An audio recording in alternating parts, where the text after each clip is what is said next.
বিসমিল্লাহির রহমানির রাহিম।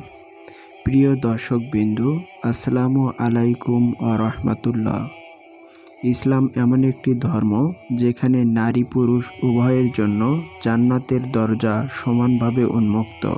কোরআন ও হাদিসে এমন অনেক নারীর নাম উল্লেখ আছে যাদেরকে রাসূলুল্লাহ সাল্লাল্লাহু আলাইহি সাল্লাম এবং আল্লাহ তাআলা স্বয়ং জান্নাতের সুসংবাদ দিয়েছেন। এরা ছিলেন ঈমানদার, সাহসী, ধৈর্যশীলা এবং উত্তম চরিত্রের অধিকারিণী। তাদের জীবন থেকে আমরা নিতে পারি অনুপ্রেরণা, শিখতে পারি কিভাবে একজন নারী দুনিয়াতে ঈমানদার থেকে জান্নাতের মর্যাদা অর্জন করতে পারে। আজকের এই ভিডিওতে আমরা জানব সেই মহিষী নারীদের নাম এবং প্রতিটি নামের সুন্দর অর্থ। চলুন দেখে নেই নামগুলো। ফাতেমা নামের অর্থ জান্নাতের সর্দার বা পরিশুদ্ধা।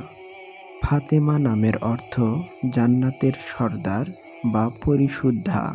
খাদিজা নামের অর্থ অকাল জন্ম নেওয়া শিশু, অগ্রগামী নারী।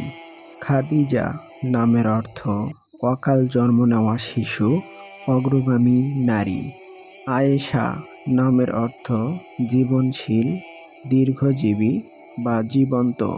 আয়েশা নামের অর্থ জীবনশীল, দীর্ঘজীবী বা জীবন্ত।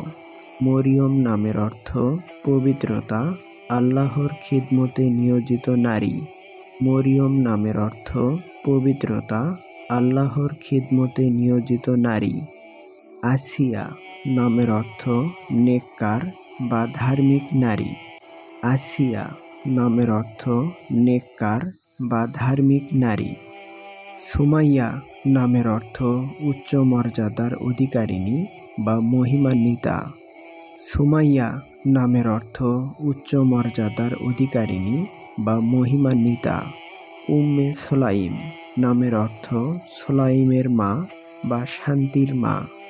উম্মে সোলাইম নামের অর্থ সোলাইমের মা বা শান্তির মা। উম্মে সালমা নামের অর্থ সালমার মা বা শান্তির জননী। উম্মে সালমা নামের অর্থ সালমার মা বা শান্তির জননী। প্রিয় দর্শকবৃন্দু, এরা ছিলেন ইসলামের সেই মহিষী নারীগণ যাদেরকে আল্লাহ ও তার রাসূল সাল্লাল্লাহু আলাইহি সাল্লাম জান্নাতের সুসংবাদ দিয়েছেন। তাদের জীবনে প্রতিটি অধ্যায় আমাদের জন্য অনুপ্রেরণা এবং পথ প্রদর্শক হতে পারে। আমরা যদি তাদের মতো ঈমান এবং ইবাদত, ধৈর্য ও ত্যাগের গুণ অর্জন করতে পারি, ইনশাআল্লাহ আমরাও জান্নাতের অধিবাসী হতে পারব। আল্লাহ পাক আমাদের সবাইকে জান্নাতের জন্য যোগ্য আমল করার তৌফিক দান করুন। আমিন।